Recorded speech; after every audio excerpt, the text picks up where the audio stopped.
What's up, everybody? This is Budget Baseball, where we look at all things A's through an analytical lens to help deep dive into players' skill sets and how they can impact the A's roster. I'm one of your hosts, Sammy Meadows, at Your Blissful A's Fan on X, and this is your other co-host, Quinlan Sweeney, at Ball BBQ at BBP on PvP. X. On X. And today we're going to be talking about A's outfielders. How you doing, Quinlan? I'm excited, man. Obviously, outfield, a lot of fun to talk about. We got some good hitters, good fielders, lots of good mix of guys, really. A lot of good battles as well. So I think we're going to have some good stuff to talk about. Yeah, I agree with you 100%. I think the A's outfield core is not necessarily the star players on the roster, but it's really the group of players that helps round out the A's lineup. And I think it's really going to help us throughout the For next. sure. I definitely see that. They're not necessarily the stars of the team. Obviously, in the infield talk, we're going to have Shea, Wilson, Rooker, McNeil even. But the more stars, Kurtz, obviously. But in the outfield, we got some hitters that plenty of potential. I mean, Sodi, I love him. I think that's who we're going to start with. Yeah, What's your breakdown on him? What do you got on Sodi that you like to talk about? full transparency. I mean, Sodi is really just the same player in any given situation. I mean, righty, lefty, very consistent hitter. I think Sodi does a good job of spraying the ball all around the field. I think part of that has to do with. I mean, you look at his data and you see that he doesn't pull the ball in the air like a lot of people like their players to do. But I think Yeah, that has to do with his approach more than anything. And I think we hear Dallas Braden say it all the time that he thinks Sodi could win a batting title, and I think part in that partly has to do with the fact with his that he has such a great approach. Maybe earlier in the game you might see him going swinging for the fences a little bit more, but later in the game you see him start to shorten up, especially against lefties when a lefty comes in late. yeah, You see him come in and you see him just flick a ball to left field or center field. You see that a lot, and I for think sure. a lot of it has to do with his how mature he is now. You know. Yeah, no, I definitely see that. I think if we're going to throw up a little chart over here, it shows his spray chart. Dude does a great job of spreading the ball all over the field. I mean, you can see right here, Oh yeah. it's everywhere. Audio Hmm. guys listening on Spotify, Apple, we got a chart up. It shows just sprays the ball everywhere, hits the ball down the line, in the gaps, pull side even, on the ground a lot, finds a lot in the 3-4 hole. I think the shifts that guys go against him doesn't really work out very well because he's just so good at maneuvering his bat to hit different directions of the field. Yeah. Obviously, I think his approach against lefties versus righties is definitely slightly different. I think he likes to go more stay through it, try to hit singles, maybe some nice doubles against lefties for the most part. Hmm. Um, Whereas against righties, he opens it up a little more, tries to do a little more damage, doesn't have to try to stay through it as much on righties.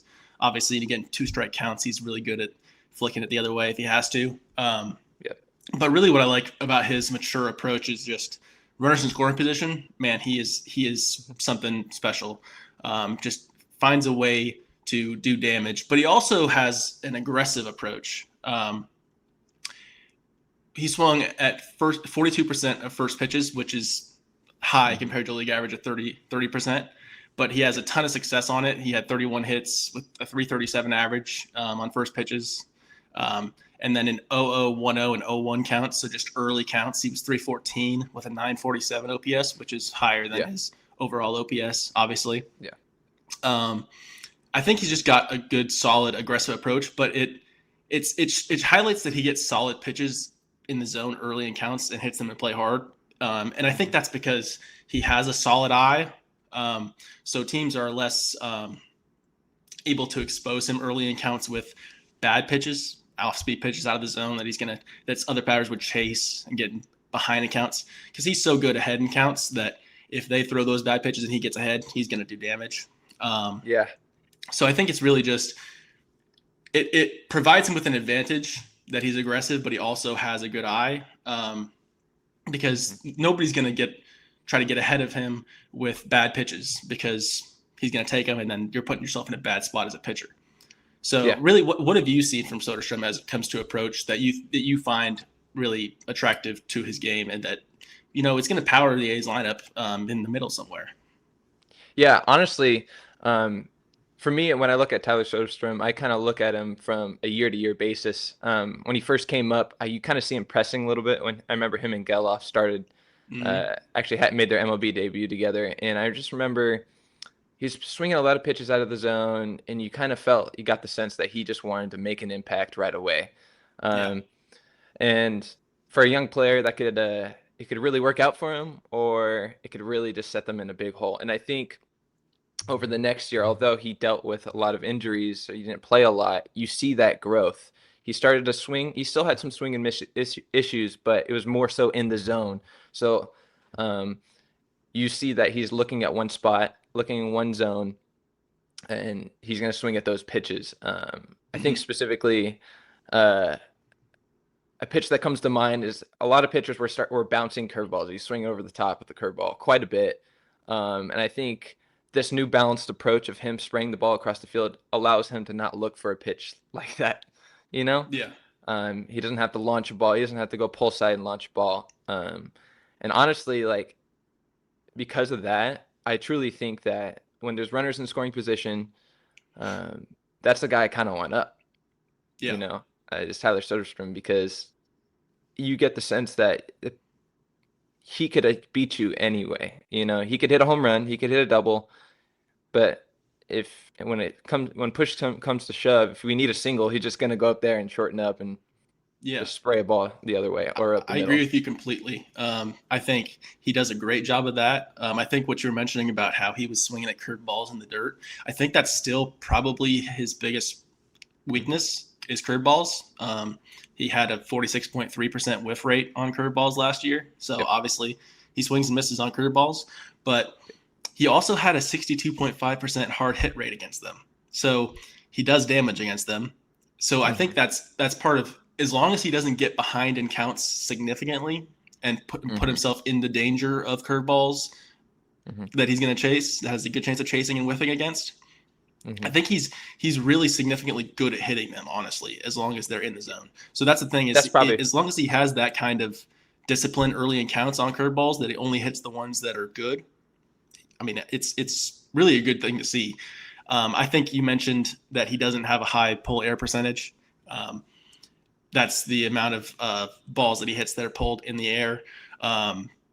It's 12.1%. He's been consistently around 12 for his whole career so far. So I wouldn't predict that he's going to improve in that, but that doesn't mean that he's not a impactful hitter. Obviously, yeah. um, I this isn't a lineup show, but I think Sodi is my dream three hitter. Not necessarily where I'm going to put him in my lineup for the A's when we have that lineup show down the road, but Yeah. I think he has the ability to hit extra base hits, do damage, knock runners in.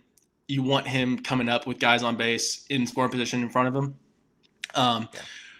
but he's not going to be the guy that's okay. We got two outs, nobody on, which the third hitter is the most frequent guy to come up in any game with two outs and nobody on, just because of first inning. Really, that's what drives those Hmm. averages. But you don't want him hitting his doubles. You don't want guys hitting doubles, two outs, nobody on. Really, I mean, sure, they're nice if you have a good guy behind them to score them, but they that makes the lowest percentage of runs scored based off of extra base hits is two out extra base hits. Um, Yeah. but I really like him. Do you want to cover anything defensively for Sodi that you got? Really, it really needs to be noted that his season was split into two. Defensive season was split into two parts. One was first base, one was left field. Yeah, Obviously, first base he had negative 5 OAA, and that's not outs above average. That's not that's very rough. good for his limited time at first base. But in left field he had +5 outs above average, and There you go. that's awesome to see.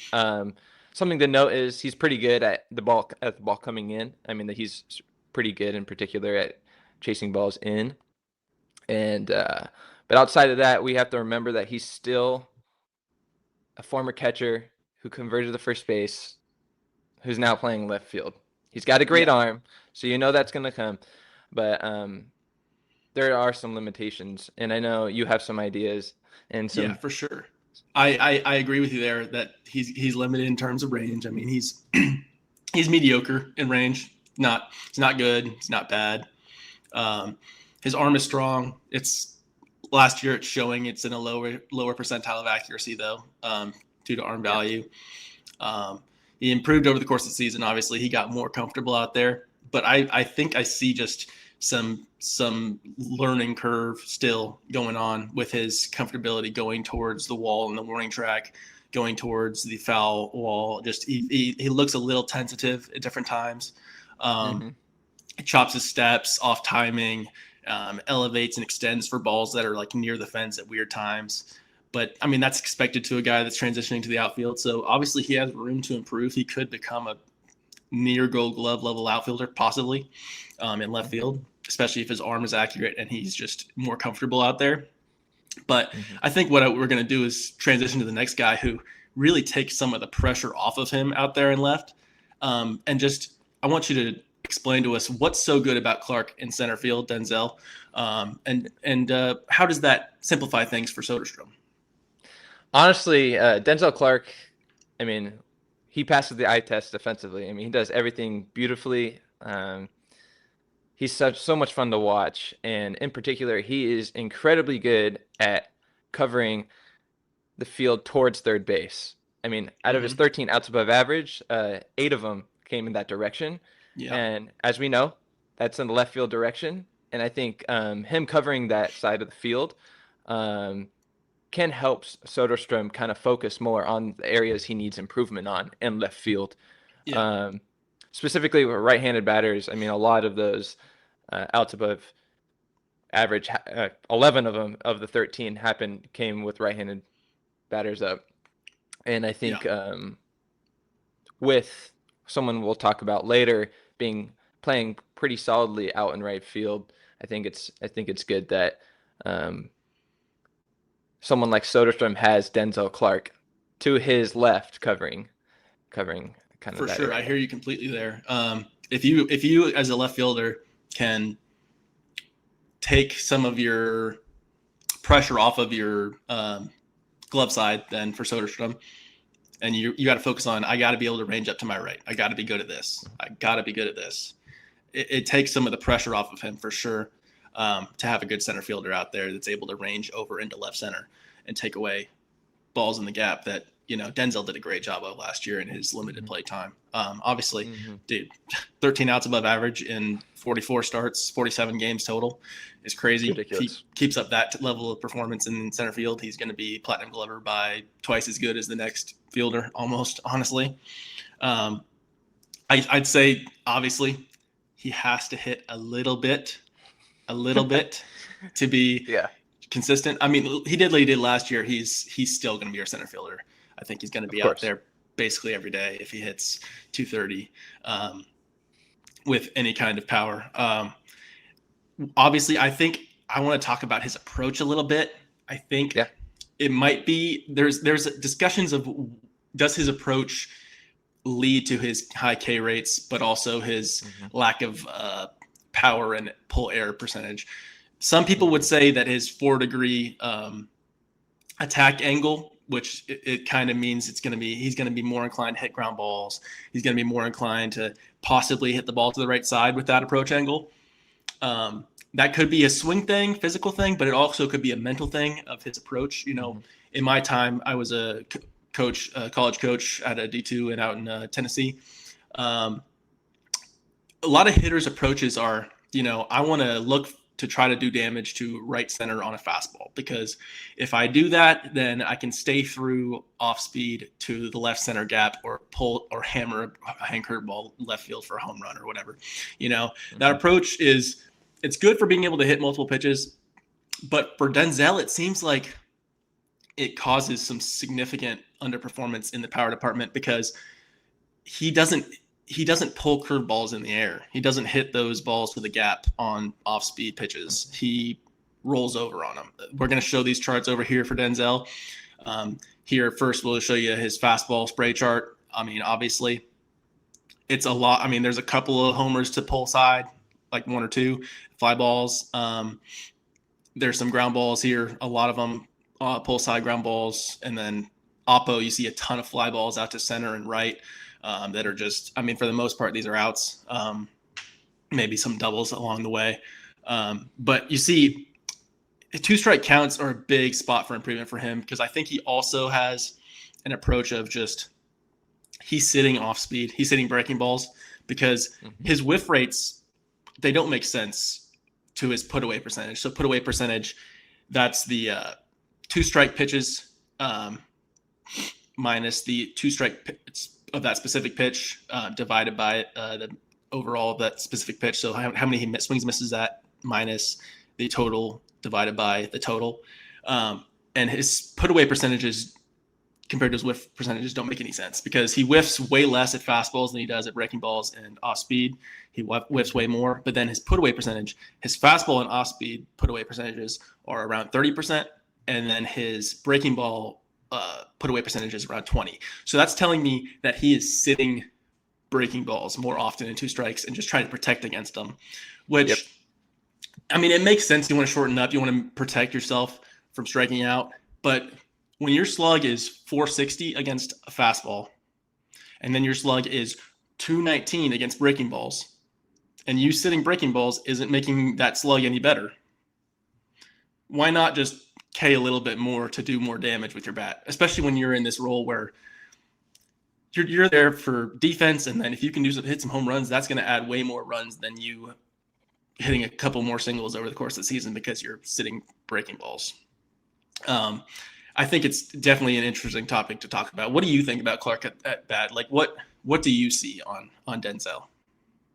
Well, it's tough to follow that analysis up. I mean, that was awesome. I mean, for me, I mean, you do catch Clark staring at fastballs and 2-strike counts quite a bit. I think because he is sitting that fastball, especially, 2-strike, obviously 2-strike counts. But I think just to real quick, he also swings at that high fastball, and I think maybe he's sitting breaking ball and he just gets blown up by it. But keep on discussing what you've got. Yeah, as far as, I mean, as far as his approach, it does feel like his approach is really hindering his ability, because he is a large guy. He's 6'3", 220 pounds, extremely fast. Sure, maybe his attack angle might have a big reason to why he's hitting the ball so hard on the ground and not in the air. But he does have elite bat speed. He hits the ball hard. And really, I mean, sure, he swings and misses, but everybody does in this game. But I think his approach would really help take him to the next level. I mean, I truly think if Clark can start lifting the ball a little bit more and doing more damage overall, I think that Clark could end up being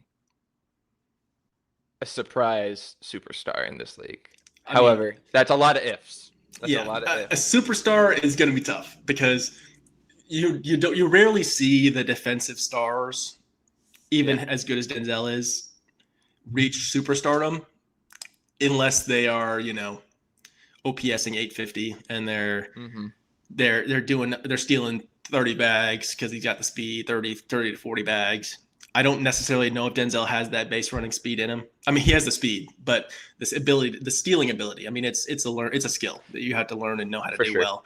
And obviously he's skilled in center. He has those fundamentals, those mechanics to become a elite center fielder with basically the best range in the league. But stealing bases, obviously he's going to have to mature in that category, that skill. It's definitely a good talk. I mean, he has potential to be a superstar. Yeah. But and I'll say I think it's unlikely just because of some holes in his hitting. Obviously, yeah, there's a ton of holes going on. But in the minor leagues, he has proven to, be a little bit more patient, walk a lot more. So I know that probably has he probably in his own mind is thinking, swing a little less, pick a pitch to swing at. But I think right now it's kind of hindering him, unfortunately. For sure. I think the approach, the problem is more in 2 strikes to be honest with Yeah. you, because I think he does damage on fastballs earlier in counts, which, I mean, Hmm. most hitters, you probably see that they do Yeah. more damage on fastballs, but the put away percentage for him is what scares me of him sitting on breaking balls, because I see everybody else in the A's, their put away percentages are all within 5% of one another Yep. in each category of fastball, off speed, breaking ball. He's 10% split out. And most of the A's guys are within 3%, and they're all within 5%.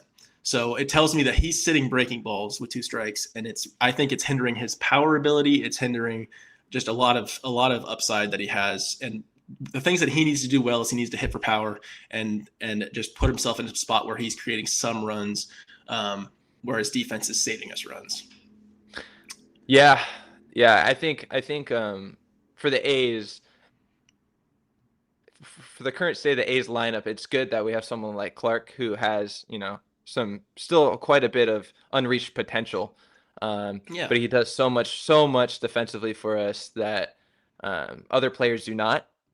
And our pitching staff seems to be based on um, second half data, seems to be pitching to contact more. And I think that having someone like Clark out there covering the whole outfield practically is incredibly valuable for us.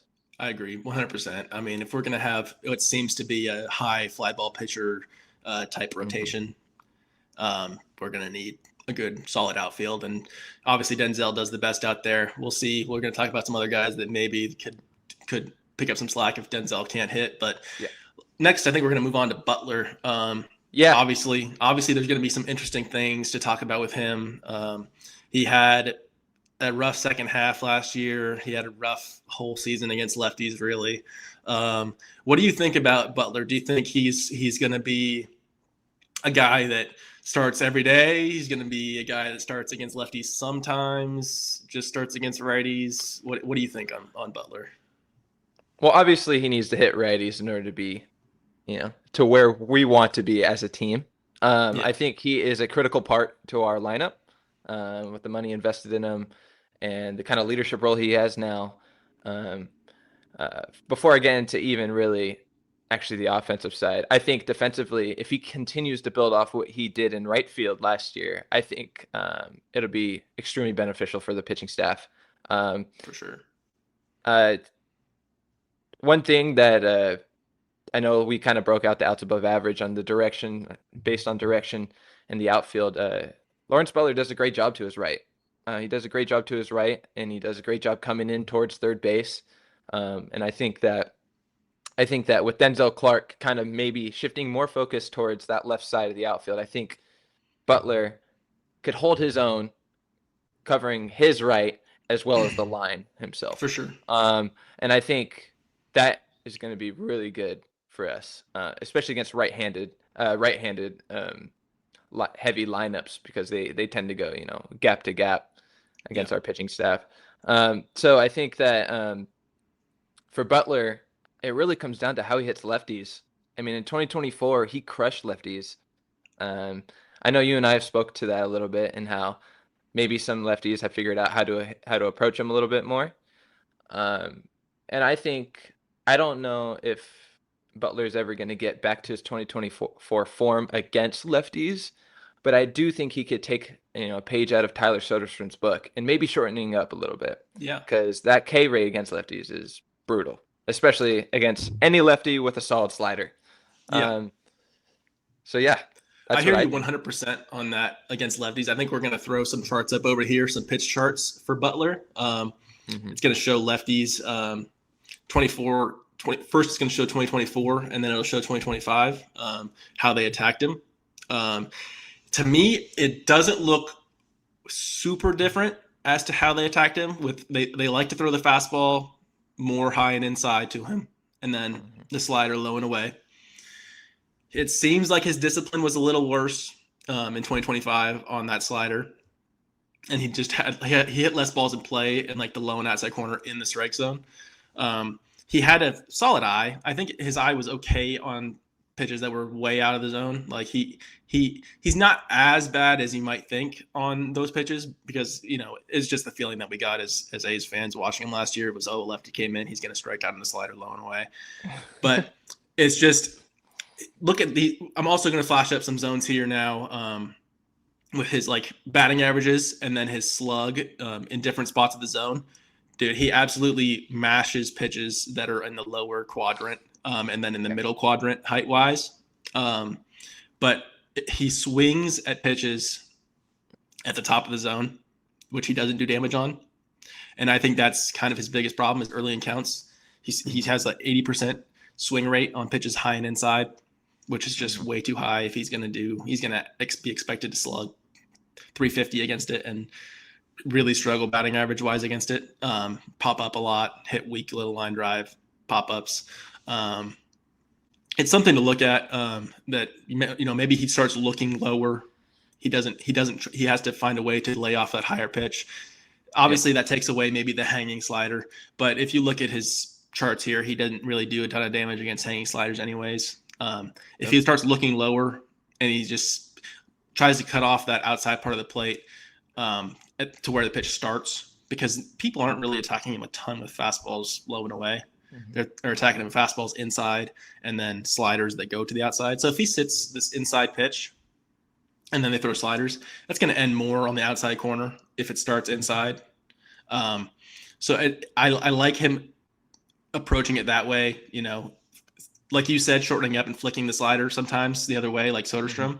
That would work really well if he has that lower approach, because he can stay on the ball a little bit longer and then just flick it the other way.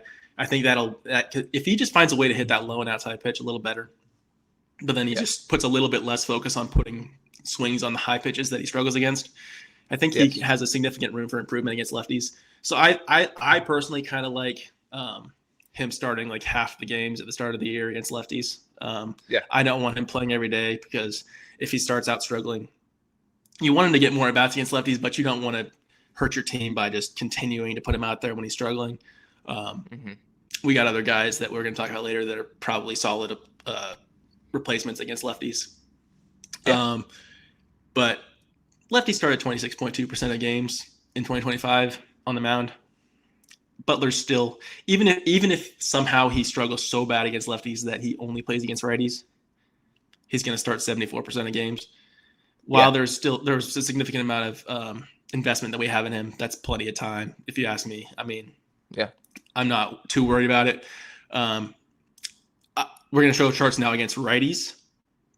As you can see by this, the bottom of the zone in 2024 saw a lot more fastballs in the bottom of the zone.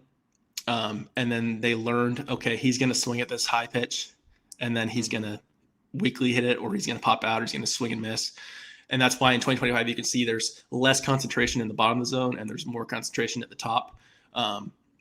It's something to look out for. If he can start laying off the high pitch a little more and letting pitchers come to him, like Soderstrom has done, a little bit more, been more aggressive on the pitches that he can hit, and I think it'll pan out pretty well for him. I've got this discussion on Butler of like where he might fit in a lineup. Obviously, people like him in the 5 or 6 against righties to have more chances to knock runners in and all that stuff. But I kind of dislike it, because unless he proves that he can hit lefties, because he gets no protection behind him. So that third time through the order, there's no shot that he's ever going to face a righty. They're going to bring a lefty in, because who cares if Max Muncy faces a lefty instead of a righty? It's not that big of a difference. So I like him more around the 9, where he has maybe Shea behind him to do some damage. And people are afraid to bring in a lefty to face him, because Shea's right back there and he's going to OPS 1,050 against the lefty. But it's really just it's a balancing act, and I'm interested because obviously he's solidly above average fielder, and base runner he's good. So if he can just find a way to be more selective, hit the pitches that he does damage on more instead of chasing the higher pitches that he thinks he can do damage against, hopefully someone breaks it down like you're succeeding on these pitches. You should be looking more around here. I think it's going to be an interesting thing to see. Yeah, and something to note too, he is coming off knee surgery, so I do wonder how that will impact maybe how many stolen bases he tries to steal this year. That's true. We know he's one of the few guys on this A's roster who steals bases. Um, so we'll have to wait and see how he does, how he feels going into this year, man. Yeah. Um, but I think that was a great conversation about Lawrence Butler. Another guy who can play right field that I would really love for you and I to talk about here is Carlos Cortez. Yeah. Fun, kind of interesting guy on this roster. You know, he's kind of a plug and play guy. He can play the infield. Yeah. He'll put on a different glove That's switch and thrower. yeah, switch thrower. No, we didn't get enough data on him last year playing the infield, but being able to play the infield late in games does provide a lot of value for this roster. And he does play solid in right field or in Yeah. left field, excuse me. Um, and I think that later in the game, when a team brings in a lefty, maybe let's say against Butler, and Hmm. then we pinch hit someone like Colby Thomas, which we'll Yeah. talk about later. Um, Later on in the game, if the game gets extended, I mean, Carlos Cortez is a good option for if another righty comes in. For sure. What are your thoughts? What are your thoughts on Carlos Cortez? Love him against righties. I mean, sure. I think maybe the scouting departments of other teams were not as focused on Cortez last year. I think he came Yeah. up pretty late in the year. They didn't have a ton of info on him. I mean, he saw about a league average amount of fastballs and different off-speed pitches and breaking balls. I think that just shows a lack of scouting, really. I think this year he's going to see more off-speed pitches like change-up splitters from righties. Yeah. Obviously, he didn't face lefties much last year. I wouldn't expect him a ton against lefties this year. Last year, his weakness, obviously off-speed, 50% whiff rate against off-speed, 227 average, 318 slug. When his slash line was, he hit 309 with a 323 OBP, 543 slug, 866 OPS. That's pretty crazy. If we have that out of Cortez, that'll be huge. I mean, Oh man. it'll be huge. But we're gonna show some charts right here on him. I think he struggles with pitches away. I think it shows, it highlights his ability, his struggles with off speed last season. But the thing is, the opponents can't just throw him away the whole time. I mean, if they do, he's going to start sitting mad. He's going to do damage opposite field. He's going to be a solid hitter either way. They're going to have to throw him fastballs in to get him off of the soft away. So I think it's going to be, it's really just, he needs to not chase away too much earlier in counts and fall behind. I like one thing about him is that he doesn't chase that much below the zone, as you can see by the different charts that we're flashing up on the screen over here. So he can't get abused by off speed below the zone, which is good. Because obviously, as you can see on these charts, he hammers everything on the inner half and down the middle of the plate. So it's good to be able to lay off that stuff, and off speed away might get him a little bit if he's sitting fastball. He's more timed up for the fastball, but as long as pitchers have to mix it up against him, he's going to find plenty of success, I think, at bat. And I think, if Clark is really struggling to hit, like he's hitting like 160, 170, Cortez could slot into right with Butler in center, especially against righties, is what I'm saying. It's definitely an interesting conversation. Yeah, I think Cortez is it's just a fun player to have on the A's roster with all these other really talented guys. I mean, and for me as someone who played junior college baseball, I love seeing a guy who's played through the minor leagues for a long time and really grinded his way all the way up. And I think that adds a kind of grit to this young A's roster. I think Cortez is 28 years old, so he's pretty old in comparison to everyone else on the roster. And I think he would bring some kind of stability, kind of like how Shea does, just not too high, not too low. And I think even on the bench, that provides a lot of value. And that's kind of the stuff that we really think about. Gotcha. I mean, I agree with you 100% there. He brings some experience, it might not be big league experience, but he brings more experience to the team. He seems like he's solid mentally, just tough. Comes in there and he can get a job done for us. I mean, he's not someone to be overlooked as a potential, starts maybe 60 to 80 games, somewhere in there, if we need him to do that much. But definitely is going to be a late game bat that's going to matter with the amount of platoon type guys that we might have in our outfield. Talking about Yeah. platoon type guys, what about Colby Thomas? What do you got on him? I mean, obviously it was kind of a short sample size. Mhm. I think it's really interesting to talk about. What do you got on him? Colby Thomas, the free swinger in the A's lineup, man. That's a good way to put it. Colby Tom, yeah, Colby Thomas has he's an interesting guy. He's a guy that, along with Geloff, I've been kind of following for years, and I've been texting you years about Thomas. Yeah. He's got elite bat speed, swing speed. He crushes fast. He crushes lefties like crazy. But against righties, he just can't stop swinging outside of the zone, man. He's pretty undisciplined when it comes to right-handed pitchers. So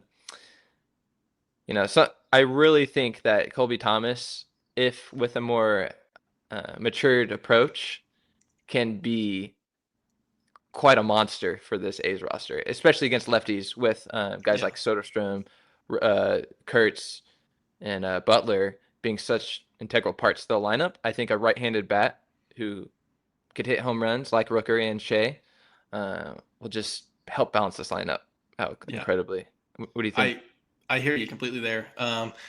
Completely agree with you on he's undisciplined. I think we're going to throw some charts up here first. I think it's going to be off speed. As you can see, his whiff, his chase rate on these pitches below the zone on off speed, and then now with flash up breaking balls, incredibly high. I mean, he swings and misses at pitches way below the zone, and these breaking balls, you can see these righty breaking balls are way out of the zone, off here, low and outside.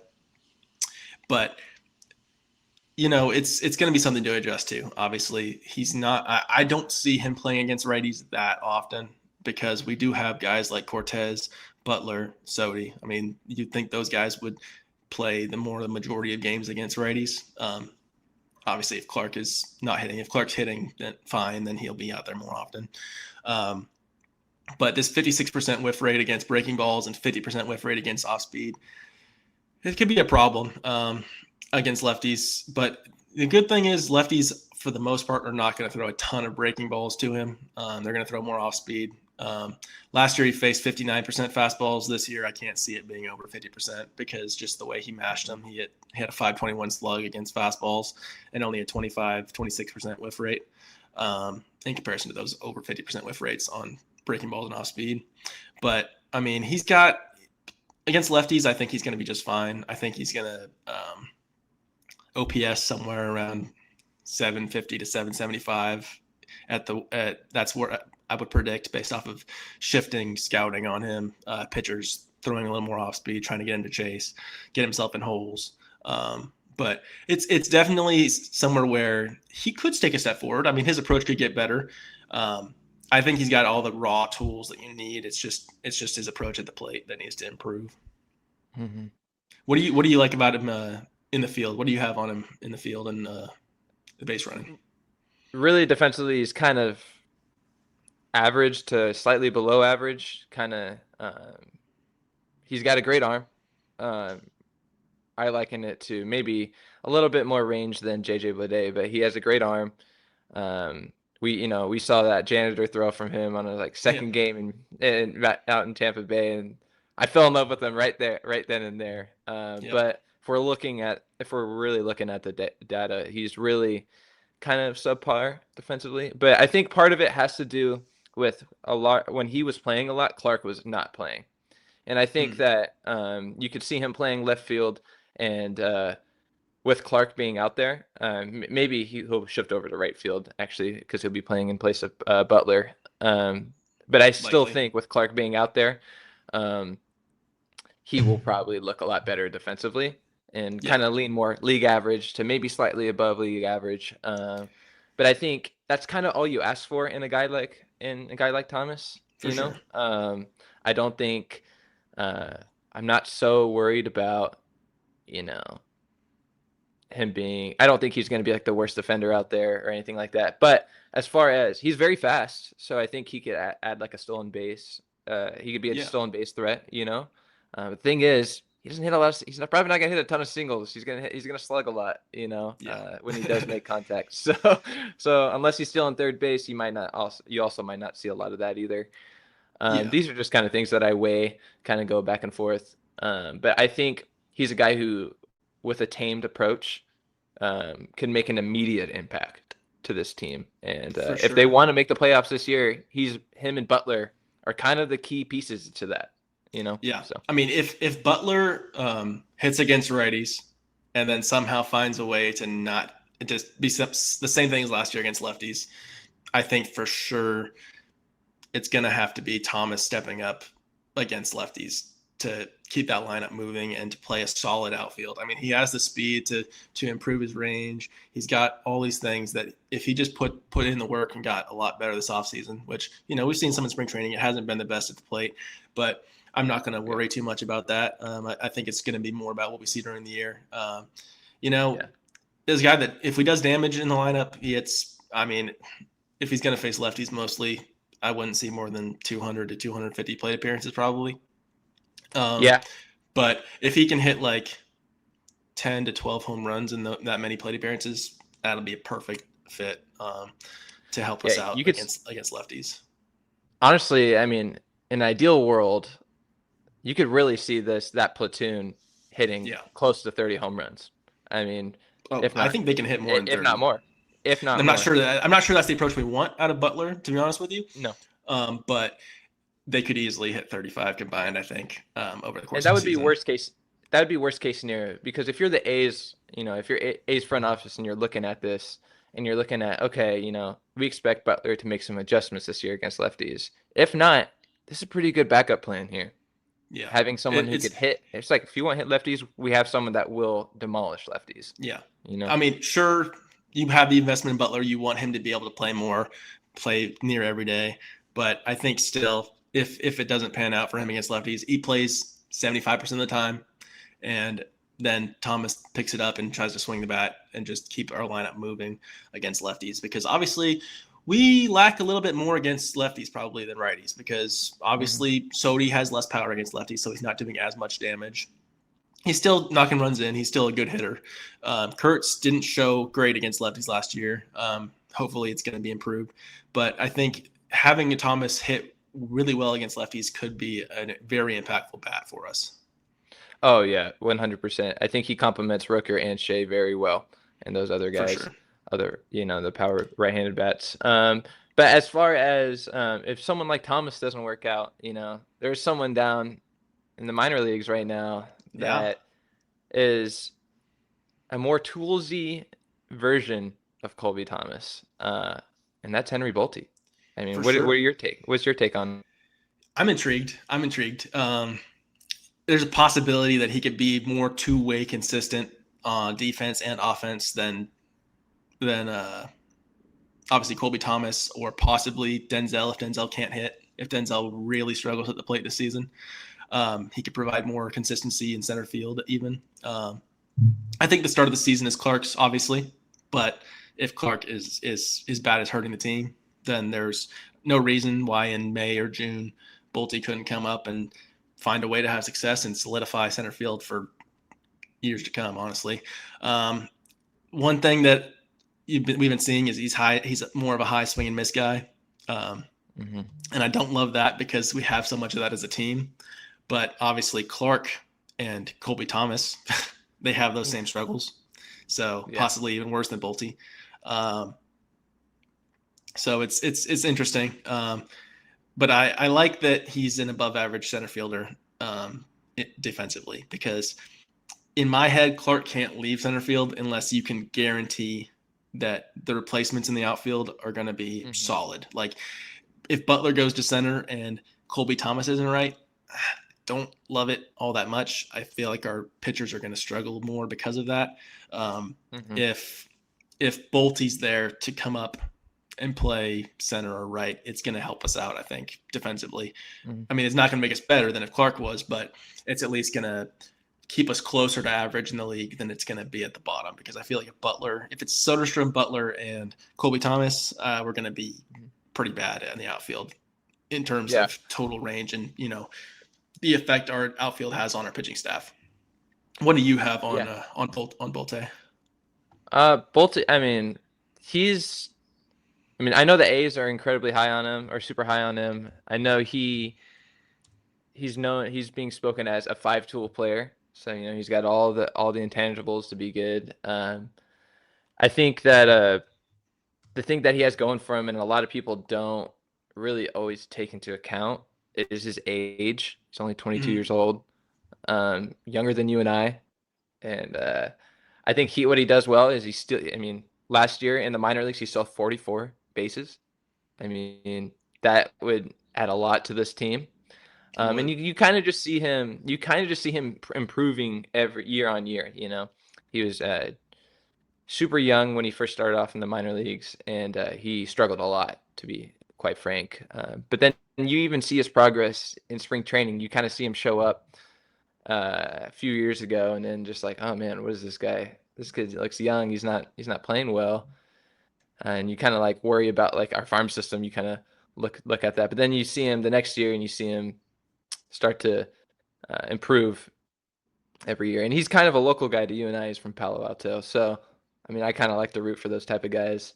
Yeah. I think the A's with the A's having so much depth right now, I think it's another like backup plan, to call up someone like Henry Bolte if, let's say, Clark gets hurt or he's just not performing the way we want. I think he could maybe not be as great defensively as Clark, but still really good, but also provide so much more value at the plate and, the base pass, because he'll be on base more. For sure. Yeah. I like the opportunity that he might have. Sure, we got some solid depth options, but you know what? Outside of Sodi, things could go wrong. There's no guarantees with the A's outfielders.